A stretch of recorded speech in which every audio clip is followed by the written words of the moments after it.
Assalamu alaikum ve selamünaleyküm. Xudo xolasa bugünkü dasturchimiz Xiva Zil Şeytana bo'ldi. Bugün 2026 yılının 24 avgust senesindeki dasturchimiz Zil'de bo'ldi.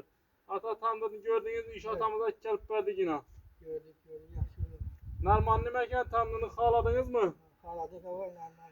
Yine bu üstündeki vecleri koşup verilen bonusları, bu rapidesi, bu steki, tavuk, göğüş pişiradon, bu közesi, bu kasası, bu çolpsu, bu somsa kradonu.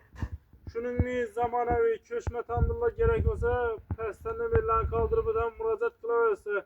Yine maşinimizde külal tandırımızdan başından göstermek. Ana şunun tandırına gerek mi? Köşme tandır gerek mi? Kayseri'nin deseyse ikisinden bu.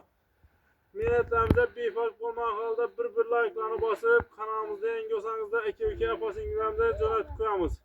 Atarsak yaxşı günler toylarını Allah yapmak nasip etsin.